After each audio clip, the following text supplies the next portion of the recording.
Imini yesabatha ayibenhle kwabangcwele. Sizovula ngehlabelelo 160 inkosi busekuphama kwebandla.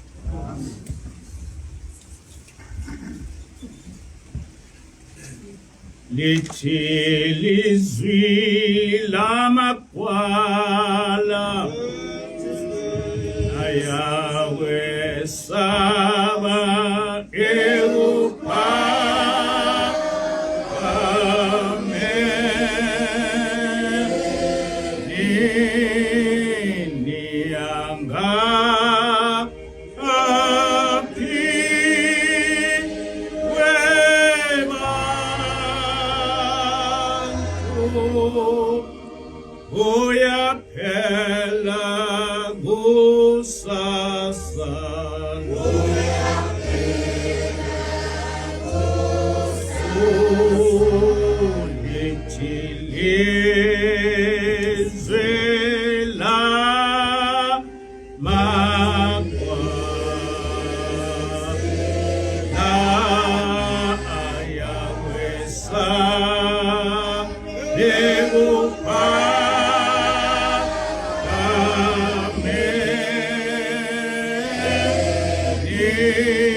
newe makala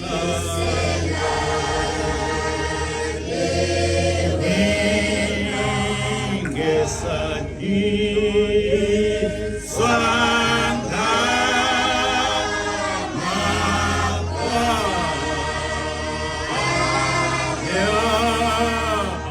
ya wesa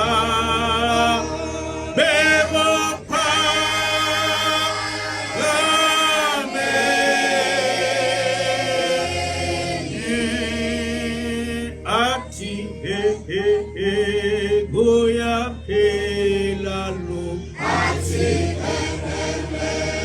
goya panja lowe opala ma okanyise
Sibonga.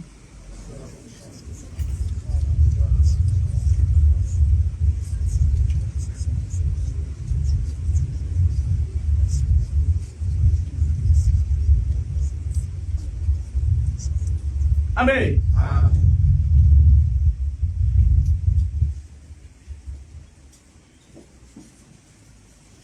Okokuqala ngifisa ukuba sikhumbuzane ukuthi singabantu abahleli emanzini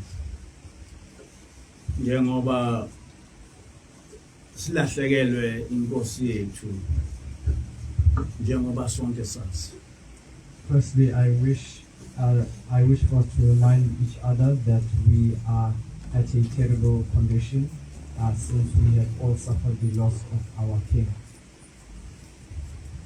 Njengoba ke singamakholwa akukho esingakusho ngaphandle kokuthi sithi uNkulunkulu uphile, uNkulunkulu uthathile, malibonge igama lakhe. As believers, there is nothing else that we could say apart from saying that God has given and God has taken, and give glory to the name of the Lord. Ukuphila kuvela uNkulunkulu, nokufa kuvela uNkulunkulu. Life comes from God, and so does death.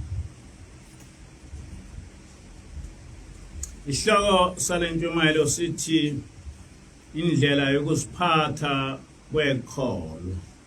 Today's topic says the manner in which a believer should carry out themselves. Kuke kwathi ebusuku ngolwesine kuzosa kube ngolwesihlanu ngavuka ngayofunda iBhayibheli ngisikhumbuza ngazo zonke izinto esizifundiswe ingilosi ifunda ikuthatha konke eBhayibhelini. On Thursday,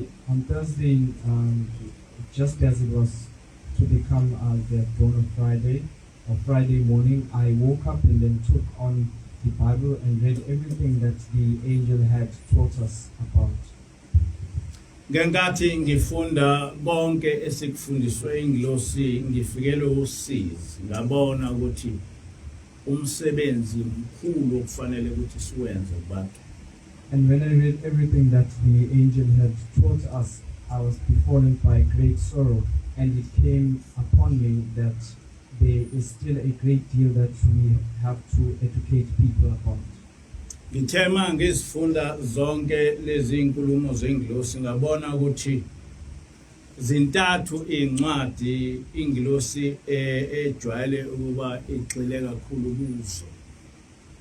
And when I was reading the Bible, I found that there are 3 books in which the angel always emphasizes. Eyokuqala uDeuteronomy, eyesibili amaHubo, eyesithathu iZaga.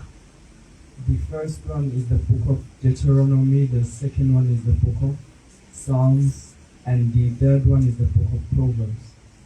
Zikhona ke nezinye izincwadi ingilosi yayizifunde kodwa ngithema ngifunda lezi incwadi ngathola ukuthi njengoba ngiyaye ngithike yonke into esifundiswayo ngathola ukuthi okuningi kulezi incwadi ezintathu esengibalile.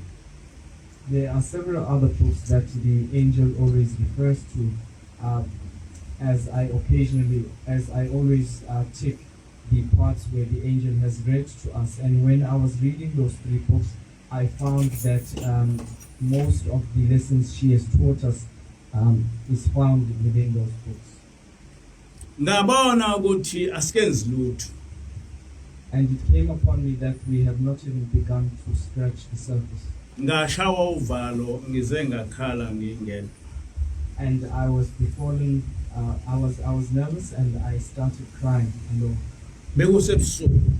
It was during the night. Kube yishwa ukuthi ekseni ngathola ukuthi isilo sesishilo. And it was unfortunate that when I woke up to the news of the passing of the King.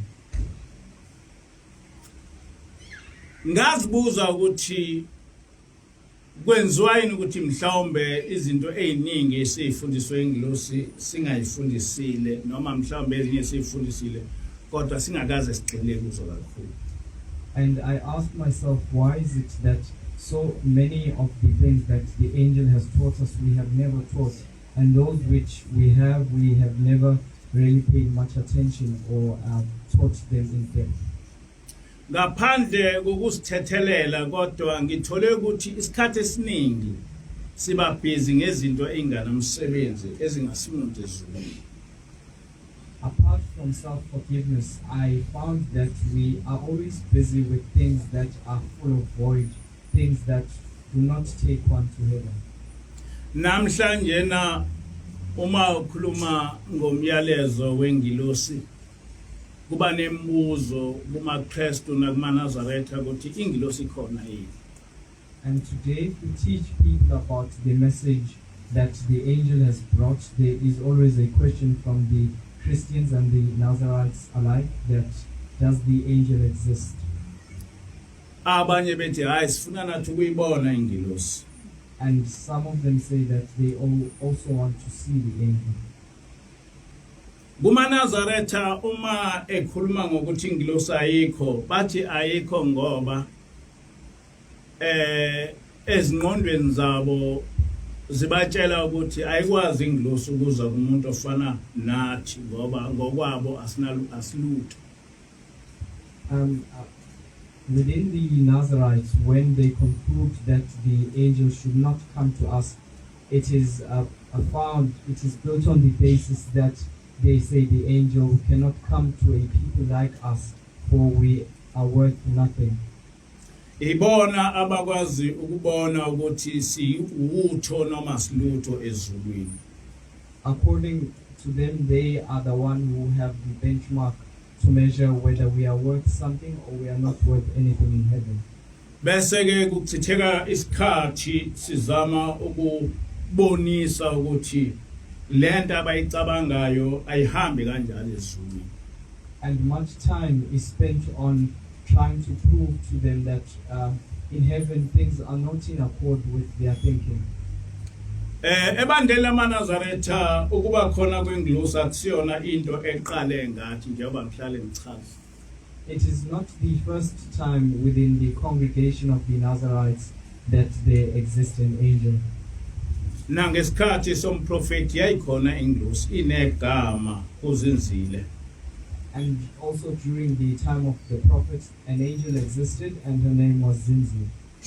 Kodwa ngoba amaNazaretha nengqondo ukuthi ingilosi ingaba kumuntu wakwaShembe kuphela. Bebone ukuthi uma ize kithi is either kuyona ingilosi noma thina sinamanga.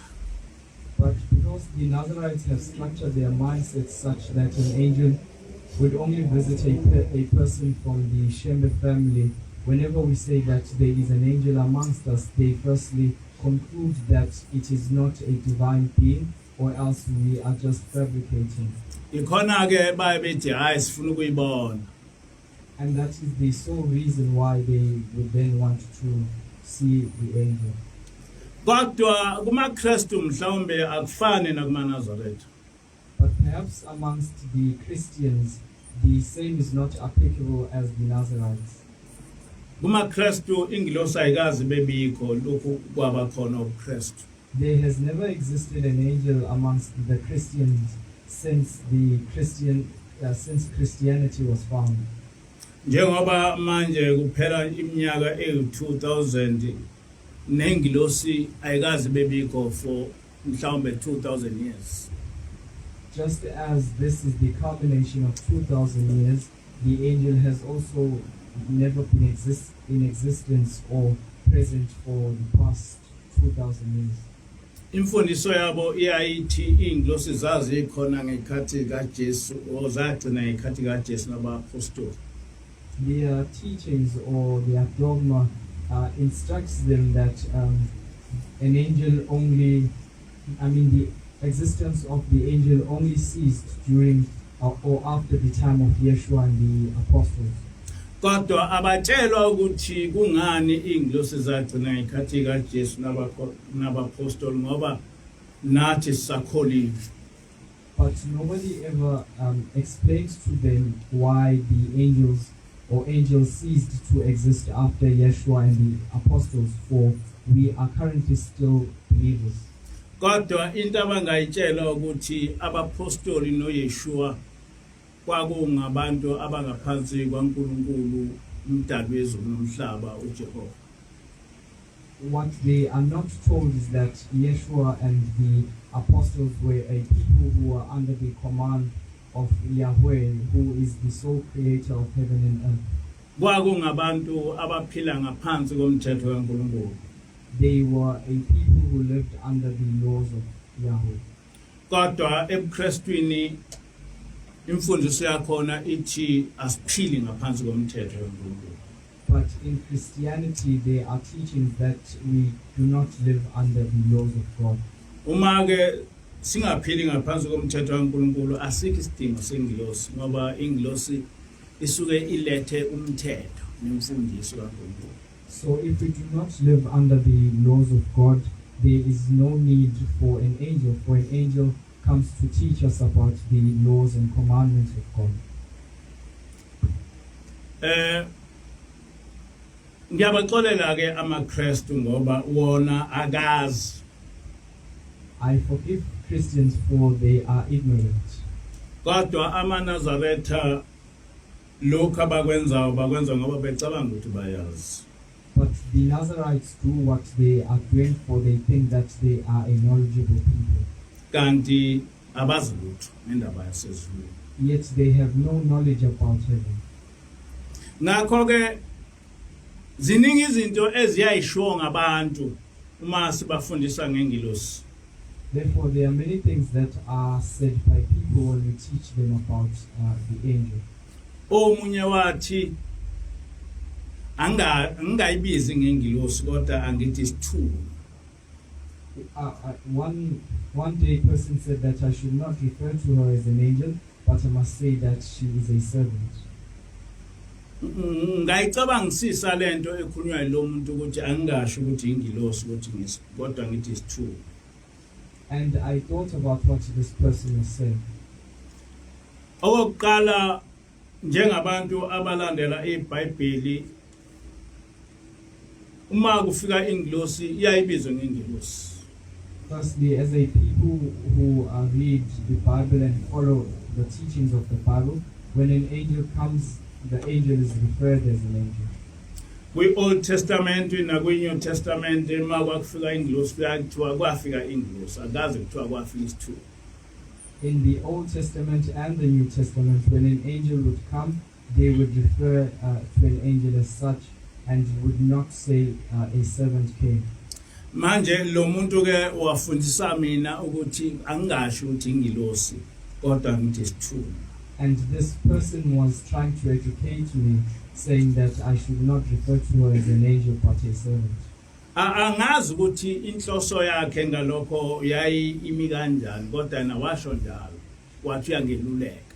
I do not know the chief purpose of that person, but that is what they said, and they said that they were advising me. Angisazi noma kwakungomunye umuntu noma kwakuseyilowo muntu owathi angalibizi igama likahlaleleni ngimangishumayela ngikhulume nje kodwa angasho ukuthi ngitshela ohlaleleni. I cannot recall whether it was the same person or somebody else who said that whenever I preach, I should not mention the name Khalil. Kodwa inkinga ukuthi uma uthunywa uyawusho ukuthi uthunywa ubani. But the problem is that whenever you are deployed or sent to do something, you always make mention of who it is that sent you. Kusukela koMose nakubaprofeti bonke babebesho ukuthi uJehova uthe ngoba ukuthi uJehova bakutshelwa kuye. Since the time of Moshe and all the other prophets, they would always pronounce that it is Yahweh who has said whatever it is that they were delivering to people. Neyingilosi ezayihlala nabantu njengoMichael no Gabriel nabo bayichaza bona ukuthi bangoMichael bangoGabriel. And the angels who lived amongst people, namely Michael and Gabriel, would also pronounce that they were sent by God. nabantu ababe bebike ngalezo ngilosi babe besho ukuthi kufike uGabriel wathi noma kufike uMichael wathi. And the people who would give narratives about those angels would also say that it is the angel Gabriel or Michael who had pronounced anything. Kodwa lo muntu kimi uthi angasho ukuthi uhlaleleni ufike wathi. But this person said to me that I should not say that it is Stalin who pronounced whatever I deliver. Nomprofeti ubaba mkhulu waye esho ukuthi kufike ingilosi uzinzile wathi. And the prophet Isaiah Shembe would also say that the angel Zinzili came and announced the pronouncement that Zinzili made. So ngithema ngabe ngifunda lezi imfundiso zengilosi ngazibuza ukuthi yini eyenza ukuthi ngingasitholi isikhathi sokuchaza kabanzi ngalezi zinto esisitshelwe ingilosi. So when I was reading the teachings of this angel, I then questioned myself as to why do I not have time to teach about these things. Kodwa ngase ngibuka ukuthi isikhathi esiningi ngisichitha ngizama ukuchazela abantu ukuthi lento engikhuluma ngayo ikhona ivela ezulwini. And I found that most of my time is spent trying to prove that the angel exists and she comes from heaven. Sehlale iminyaka eyishumi sikhuluma indaba eyodwa ukuthi ingilosi esihlala nayo akulona futhi iphutha lesisho. It is now 10 years that we have spent our time trying to explain that we live with an angel, and that is not a mistake. Into efike ixake ukuthi laba bantu abaze ngasho ukuthi idlozi liphi mabetshelwa ngokuthi idlozi lithela lathi. What is always confusing is that these people never bring into question as to where are their ancestors when they are told the pronouncement of their ancestors. Bonke abantu bayayilalela izinto ezisho ngamadlozi akubo kodwa abakaze bewabona. All people believe the pronouncements they are told have been made by their ancestors, but they have never actually seen them.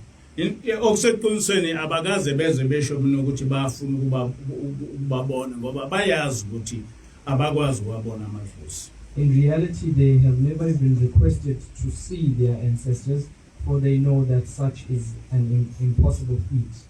Kodwa mase kuyengilosini bafuna ukuyibona bonke. But when it comes to the issue of an angel, they all want to experience seeing the angel. Kodwa ingilosi iumoya njengawo amadlozi njengazo izithunywa. But the angel is spirit, just like their ancestors and other divine servants.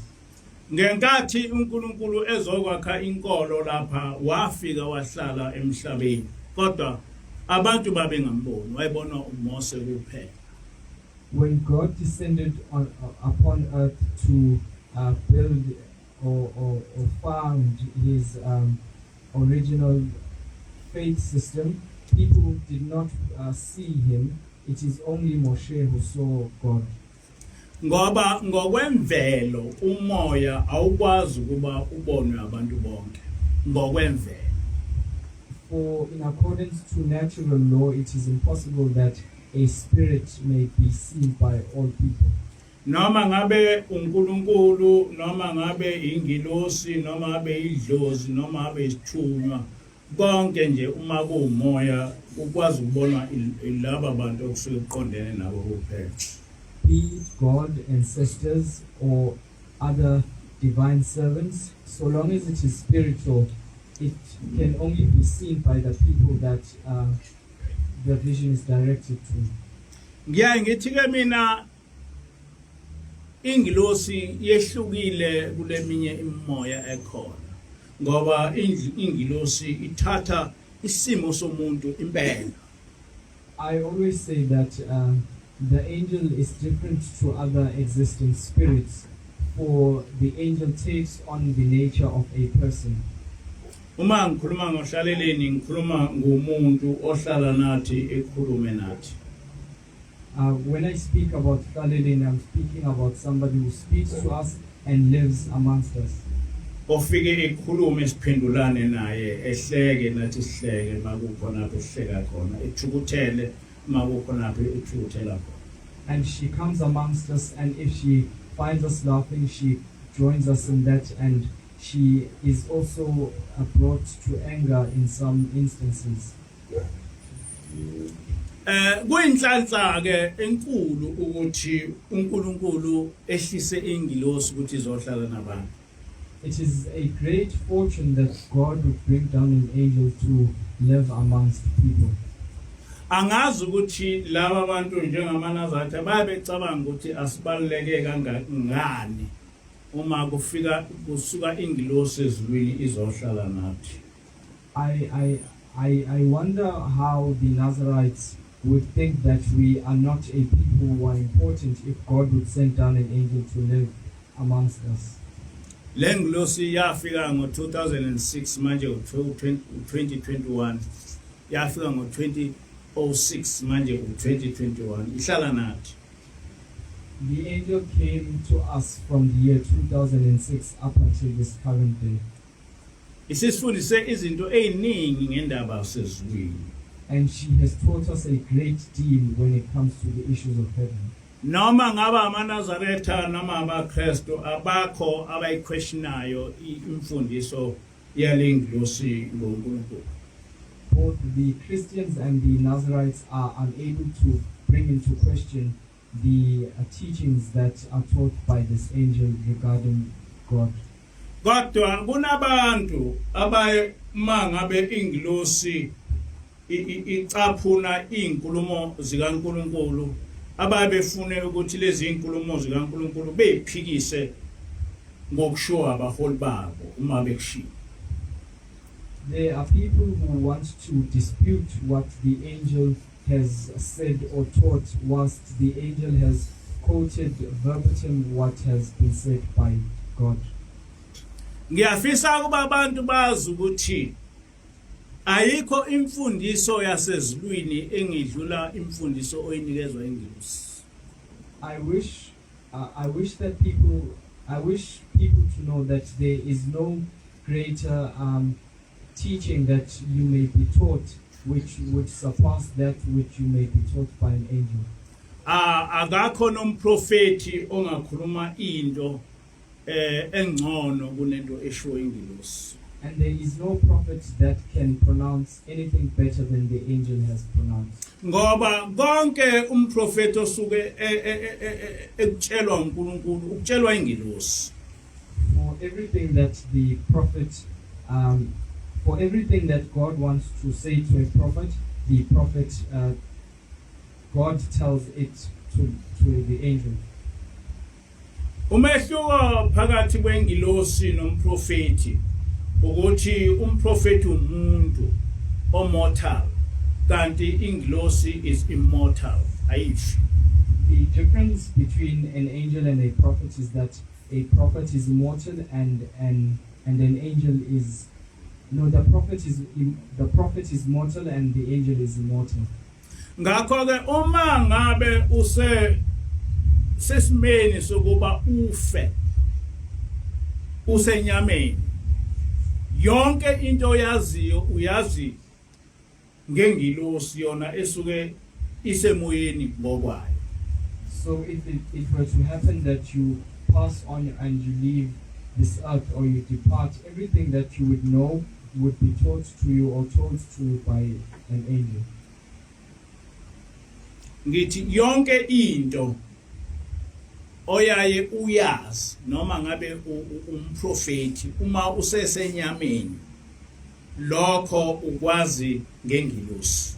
Everything that you might know as a prophet whilst you are still alive, you know that through the teachings of an angel. Ngoba wena usuke usenyameni ingilosi isemoyeni. Or you are still in flesh and the angel is spiritual. Kunomehluko uma ungasekho emhlabeni njengoba manje sikhuluma njena ngobaba inyanga ngobaba ilanga sikhuluma ngobaba mkhulu. There is a difference when you are no longer here on earth just like as we speak about Shembe the second and the prophet. Umprofeti wayekusho ukuthi ingilosi ithi noma ngabe mhlawumbe kunento engayazi ethi ngisazobuza ukuthi ingilosi ithi. The prophet would always say that these are the pronouncement of the angel, or at times say that he is still going to ask the angel. Ngiyafisa ke ukuthi ngibeke ukuthi kunesidingo sokuthi sigcizelele izimfundiso zengilosi. Uma kukhona abasangabaza lokho umsebenzi wakho kwabo lobo angisayingeni indaba yakho. I therefore wish to say that there is a great need for us to emphasize the teachings of the angel, and if there are people who are still in doubt about that, then that is their own business. Kuthema kusebusuku ngifunda kwaba khona ichapter noma amavesi angithintayo kakhulu. Ngicabanga indlela ingilosi eyayibeka ngayo lento. And when I was reading at night, there were chapters or verses that actually touched me, thinking that these were pronounced by the angel. Ngibe ngifunda iZaga 5 from verse 11 to 13. I was reading the book of Proverbs, chapter 5, verses 11 to 13. Lencwadi ithi uyobubula ekugcineni lapho umzimba wakho nenyama yakho sekuphela uyothi yeka ukuzonda kwami ukuyalwa nokwedelela kwenhliziyo yami ukusola angilalelanga izwi labafundisi bami angibekanga indlebe yami kubo ababengifundisa. At the end of your life, you will groan when your flesh and body are spent. You will say, how I hated discipline, how my heart spurned correction. I would not obey my teachers or turn my ear to my instructors, and I was soon in serious trouble in the assembly of God's people. Lencwadi lena sayinikezwa ingilosi uhlaleleni yakhuluma kabanzi ngayo. This is a book that was read to us by the angel, and she spoke about this. Isichazela ukuthi sisahlalele ubunzima obukhulu bokufa. Explaining to us that we are still yet to experience a difficult time when we face death. Isichazela ukuthi uma sekufike ukufa ubunzima buni obhekana nabo. Explaining to us some of the difficulties that one faces when they are dying. Isichazela ukuthi noma ngabe uyinkosi noma ngabe ucebile noma ngabe unjani noma uthanda abazali noma uthanda ingane kodwa uma sekufike ukufa uba wedwa. Explaining to us that whether you are a king, a wealthy person, a person who loves their parents, or you love your children, that when you die alone. Ukuthi uzwa buhlungu kuni akho umuntu ongamkhalela uma sekufike ukufa.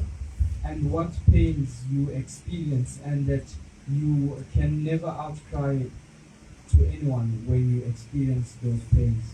Lento engikhuluma ngayo nesasichazelwa ingilosi abanye bayayazi kakhulukazi laba abake bahlaselwa i-coronavirus ukuthi ukufa kuyinto elikhulu kangakanani. What I'm speaking about, which was the pronouncement of the angel, some people have experienced, especially those which were infected by the coronavirus. They have an idea of how difficult it is to face death. Laba baphathwa i-coronavirus bacabanga ukuthi ukufa okubuhlungu i-coronavirus kanti noma ngabe yikuphi ukufa kuyafana kunjalo. Those who experienced the coronavirus might think that it is only the coronavirus which is difficult, but every other type of death is as difficult. Ukufa uma kuphuma umphefumulo ushiya inyama uba sesimeni sokugcina. When the soul departs and departs from the flesh, you are in a condition of not being able to breathe properly. Ngokucinana uzwa ubuhlungu okuyisimangaliso. And through such an experience, you experience great pain. Ikhona nje abanye abantu kuyakuthi mase befa nibabona bebhaquza ngoba usuke esisimeni sokucinana uma umphefumulo uphuma uyabhaquza. That is why you see some people shaking roughly when they experience death, for it is the lack of the ability to breathe properly. Ngakho ke ukuphuma nje komphefumulo uphuma enyameni kuyinto ebuhlungu ngendlela esimangalisi. So the time when your soul departs and leaves your flesh, it is a great, it's painful experience. Abanye ningaye babone bebhaquza ngoba vele bengasena wamandla. Kodwa ukufa ukuphuma komphefumulo enyameni kwento elikhulu. You might see that some do not shake roughly, but it is only because they do not have the energy to do so. But whenever the soul departs the flesh, it is a very painful experience. Ingilosi ngenkathi sichazela lokhu uyayisitshela ukuthi abantu abangamanesi baye beyibone lento. When the angel was explaining that to us, she said that people who are nurses usually experience this. Ukuthi kulukhuni kanjani ukufa. That it is a difficult experience to die. Ithi ke ingilosi kuba kuyangami abantu abangamanesi ngabe bayakholwa ngoba baye bebone ukuthi ukufa kwinto elikhulu. And she said, if it was according to me, people who are nurses would be great believers, for they know how difficult it is to die. Kodwa bakhona abantu abathi mabefa bengakuzwa ubuhlungu. But there are also people that when they are at a point of death do not experience any pain. Umphefumulo wabo ovele uphume kahle nje. Their soul just departs easily.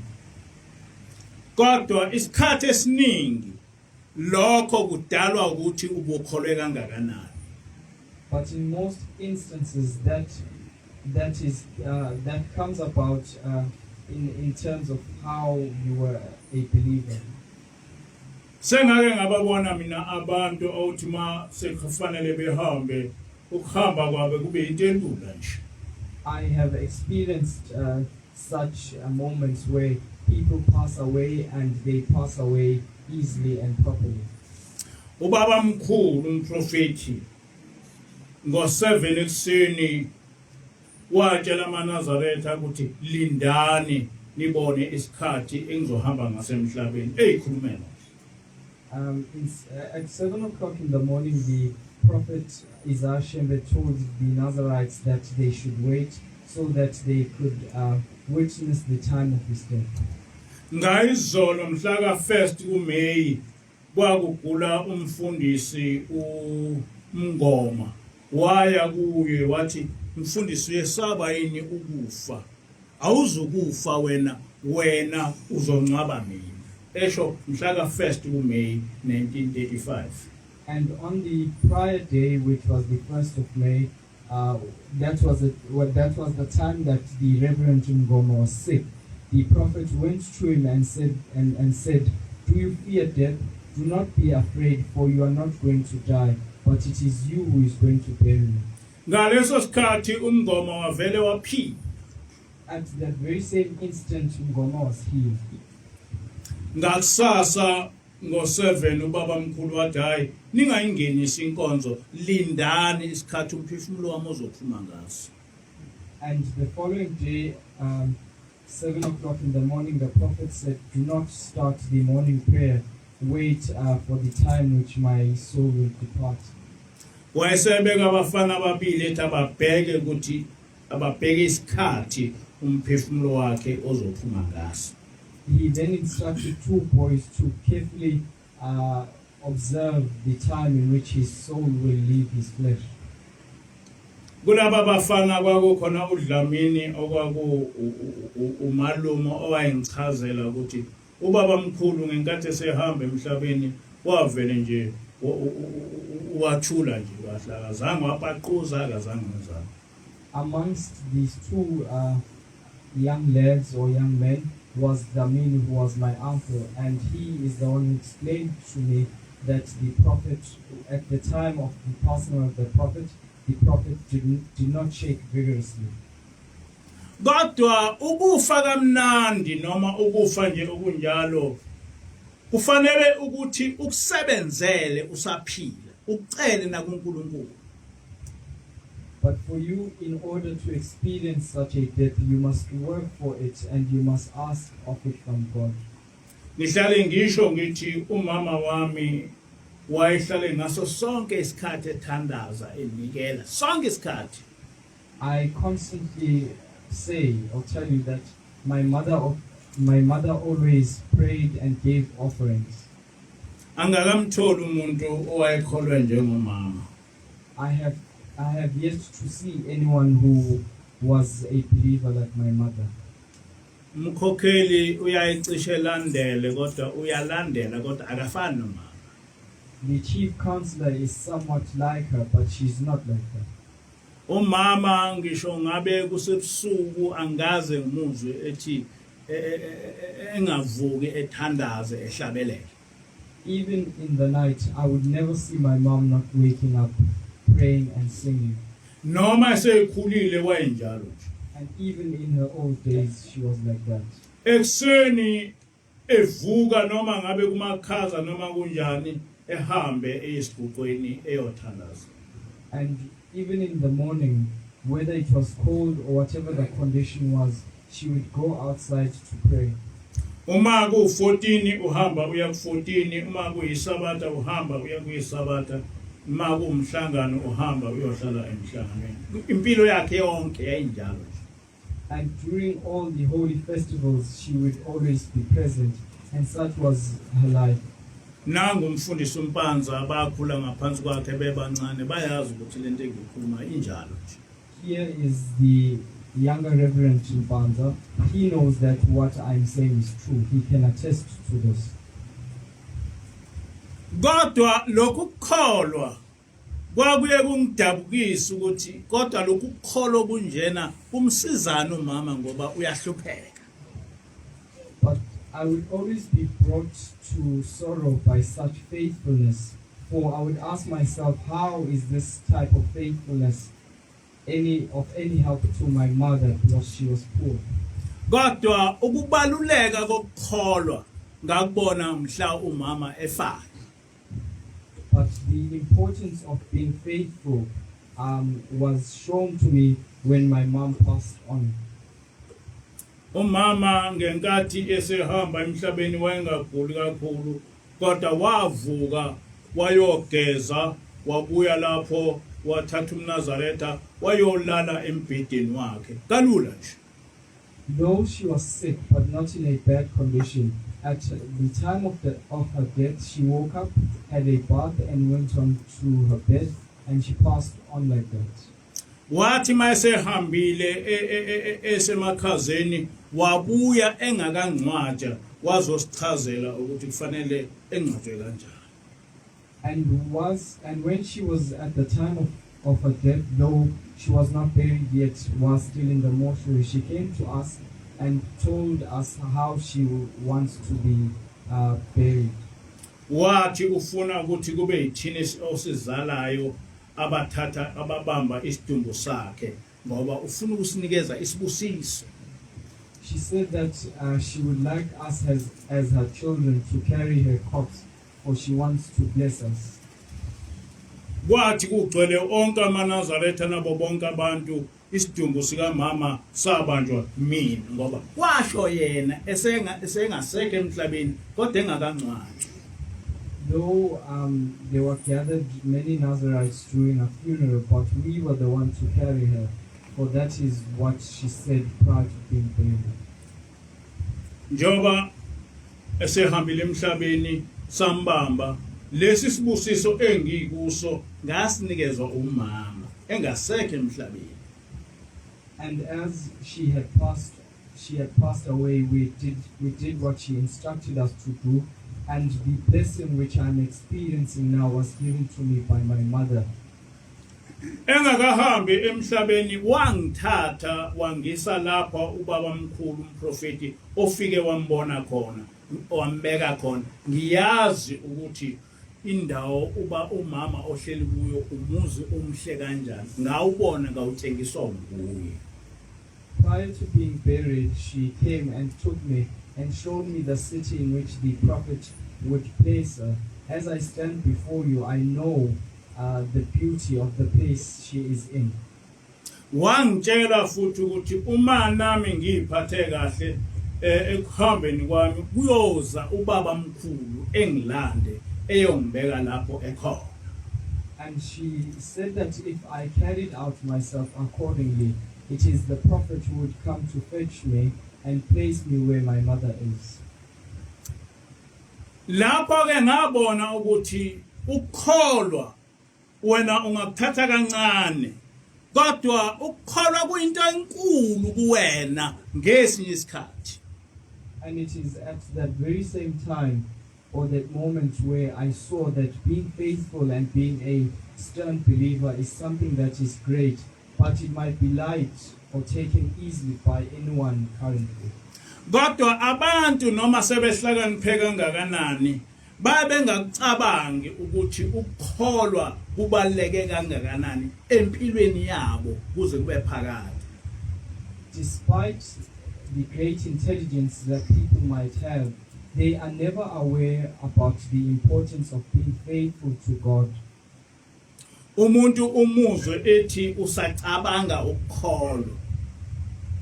And you sometimes hear a person saying that they are still thinking about becoming a believer. Lokho nje ukuthi ngisacabanga ukukholwa kusho ukuthi kukhona into ongakayazi ngokukholwa. The mere fact that you say that you are still thinking about it means that there is something that you still do not know about being faithful and a believer. Umuntu umuzwe ethi ngiyathanda ukukholwa kodwa ngisavinjwe abazali bami noma ngisavinjwe umkami. And you sometimes hear a person saying that I like to be a believer, but I cannot because of my parents or sometimes a person's wife. Lo muntu okhuluma kanjalo usuke engakazi ukuthi ukukholwa kuyini. A person who speaks like that has no understanding of what it is to be a believer. Ngoba uma ukwazi ukukholwa ayikho into engakwenza noma engakuvimba ukuthi ukholwe ayikho. For there is nothing that can stop you when you clearly understand what it means to be a believer. Ithi ke ingilosi ukufa kubuhlungu kwesinye isikhathi kuke kube buhlungu kube nzima ngisho kumuntu obekholile. The angel said that dying is a painful experience. Sometimes it is also a difficult and painful experience even to a person who was faithful. Kodwa ukufa ubuhlungu bokufa kwehlukene kabili. But the pain of death or the experience of dying can be separable into two categories. Kukhona ubuhlungu benyama esuke isizoshiwa umphefumulo. There is the fleshly pain which is experienced when the soul departs away from the flesh. Bese kuba khona ubuhlungu bomphefumulo osuehlukene nenyama usuehlukene. And then there is a pain that is experienced by the soul. Ithika ingilosi kungcono ubuhlungu benyama esuke isizoshiwa umphefumulo kunobuhlungu komphefumulo usuwodwa inyama isiyodwa. The angel said that it is better to experience pain in the flesh whilst you are still alive about to die rather than experiencing pain in your soul when the soul and the flesh have been parted. Thina la emhlabeni umuntu ngisho ngabe kade egula uma ngabe esefile sesithi usephumule. Here on this world, even if a person was sick, when they have passed away, we say that they are resting in peace.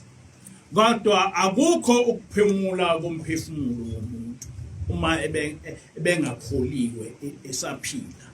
But such a thing as resting in peace does not exist if the person was not faithful or a stern believer whilst they were still alive.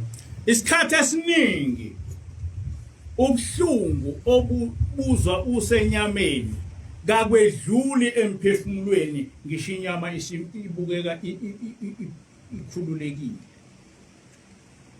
Most of the time, the pain which you experience in your flesh is also experienced by the soul, even though you have parted away from the flesh.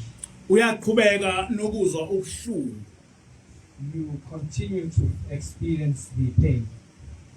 Kwesinye isikhathi uzibulale kodwa lokho kubaquza lokho kuhlungu okuzwe uyibulala okusenyameni kuyaqhubeka emphefumulweni ukuzwe lokho kuhlungu. Sometimes people perform suicide, but the pain which you felt when going through suicide is the same pain you are going to feel or experience in your soul. Uma udutshulwa kuba khona ubuhlungu obuzwe enyameni kodwa noma usuhambile emhlabeni lokho buhlungu nalelo gazi lihlala enyameni yomphefumulo. There are people who are shot and they die, and even when they have died, they still experience the pain of the bullet and the bleeding blood in their spirits. Into ebuhlungu ngomphefumulo ukuthi ngisho into obuyijabulela uyenjoya uma usufile iphenduka ibe ukufa kuwe. The difficult part when it comes to spiritual matters is that whatever was a pleasure to you whilst you are still alive turns to become dead when you are dead and you are spirit.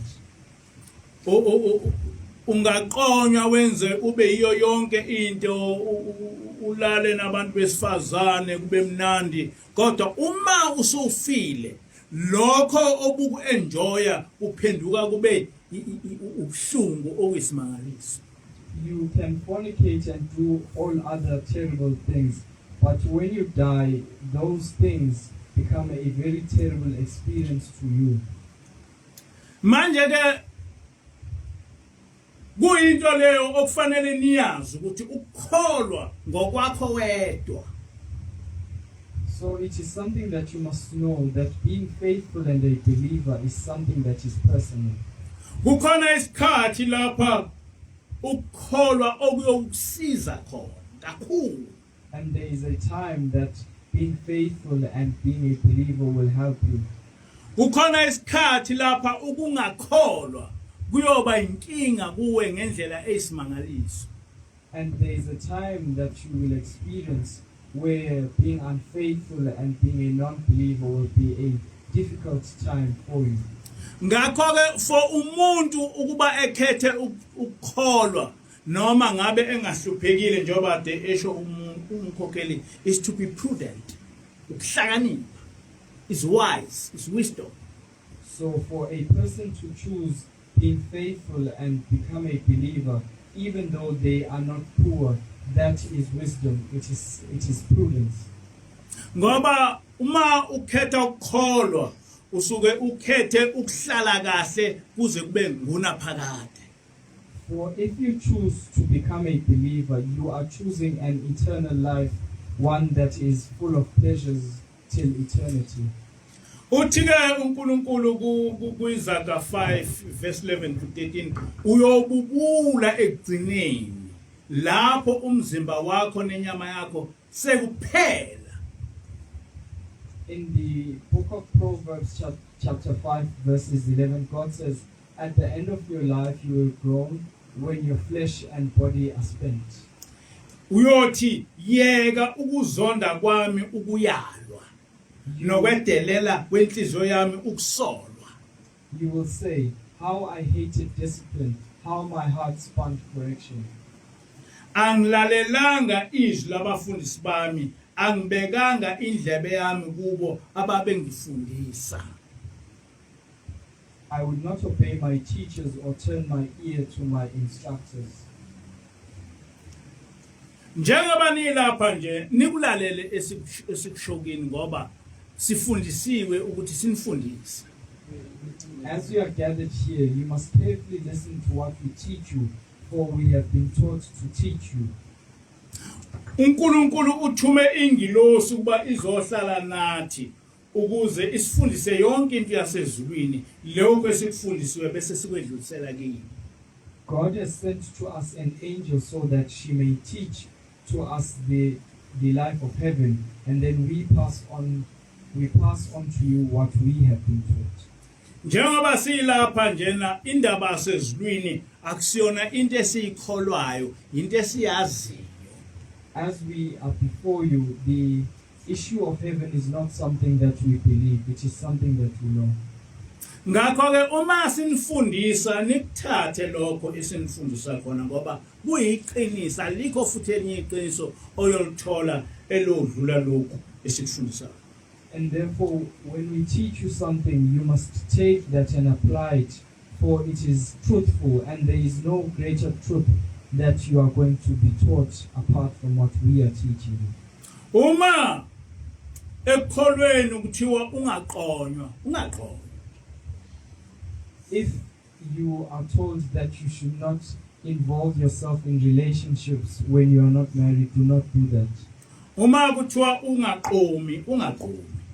And if you are a female and told to not do that, you should not. Ngoba lokhu ukuqonywa nokuqoma ungakuthatha kuyinto encane. Kodwa uma usufile kuyinkinga eyisimangaliso. For you may take lightly the activity. Or you may take lightly the activity of being in relationship outside of marriage, but when you have died, it becomes a problematic to you. Isono uma usenza siba into emnandi. At the time of performing sin, it is something that is pleasurable to you. Kodwa uma ngabe ususezulwini ayikho into eyinkinga njengesono.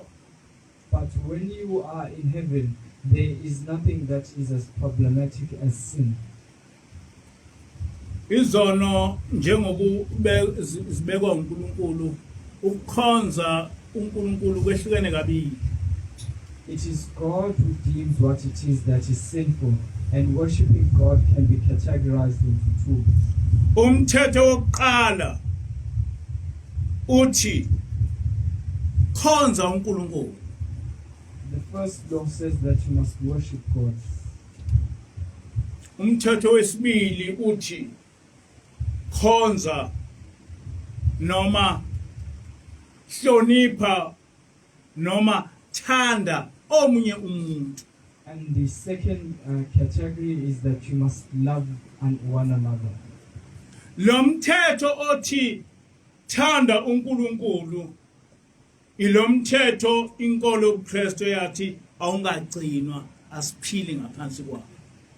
And the category which instructs us to love God is the same law, or is the same category that the Christians said we must dispose of. Kuyizaka 28 verse 9 nanka amazwi kaNkulunkulu. In the book of Proverbs, verses 28, Izaka 28 verse 9. chapter 28, verse 9. Ofulathelisa indlebe yakhe ekulaleleni umthetho nomkhuleko wakhe uyisinengiso kuNkulunkulu. If anyone turns a deaf ear to my instruction, even their prayers are detestable. Nale ncwadi sayinikezwa ingilosi. It is the angel who also taught us about this book. Ya sifundisa kakhulu ngalokho engikhuluma ngakho. And she taught to us a great deal about this. Ukuthi uyathandaza wenzani kodwa uma ungawugcini umthetho kaNkulunkulu lokho kuthandaza kwakho kuyisinengiso uNkulunkulu. That whether you pray or do anything that is devoted to God, if you do not abide by the laws of God, those prayers are detestable to God. noma unganikela kodwa uma ungafuna ukugcina umthetho kaNkuluNkulu leyo nto isinengiso kuNkulunkulu. Even if you give offerings, they are detestable before God if you do not observe His laws. Kukhona izinto okufanele uNkulunkulu ekubone ngazo ukuthi uyamthanda. Uyeke yonke into wakhetha ukuthanda yena. There are things that God must identify in you for Him to know that you love Him.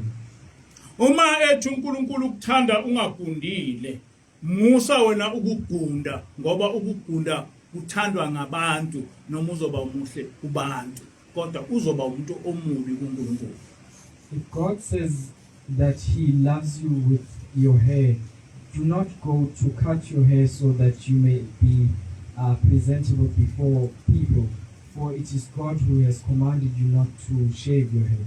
Ngaso sonke isikhathi yenza into ozothi mawuyenza uNkulunkulu ejabule. You must do things that will make God. You must do things that will make God happy whenever He sees you. Ungathi ngoba uyinsizwa noma ngabe uyintombi ubuhle bakho kube yinto ofuna ukunconywa ngabantu kunokunconywa uNkulunkulu. Do not think that when you are a young man or a maiden that your beauty should appeal to people and it is people who should appreciate your beauty, but direct that towards God. Ngoba lokhu buhle bakho buzophela kube usizi kuwe. For your beauty will come to an end and it will be a great sorrow upon you. Funa into noma ngaba abantu bekuhleka noma ngaba abantu bethini kodwa funa into ozothi mangabe uyenza ijatshulele uNkulunkulu ngoba iyokwenza ujabule kuze kube ngunaphakade. You must seek things even though people would laugh at you at times, but you must seek to do things that God will rejoice over, things that you know that at the end of your life you are going to be given entrance to heaven. Ubungcwele kuzahlukanisela uNkulunkulu. You set yourself apart for God. To be holy means that you have set yourself apart for God. Uma ngabe uzahlukanisela uNkulunkulu kusho ukuthi uyaye ukhethe ukwenza leyo nto ethandwa uNkulunkulu.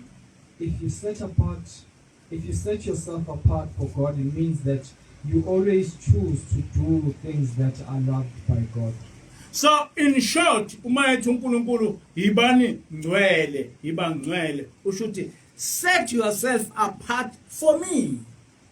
So in short, when God says that you must be holy, He is saying that kufanele uzihlukanisele Mina. Fanele njengoba silapha nje singamanazatha sizahlukanisele uNkulunkulu, asibheki abantu ukuthi bathandane kodwa sibheka ukuthi uNkulunkulu uthandane kithi. As we are gathered here as Nazarites, we always pay careful attention as to what it is that God loves. We do not care what it is that people want us to do. Inkosi busisele lokho enikuzwile.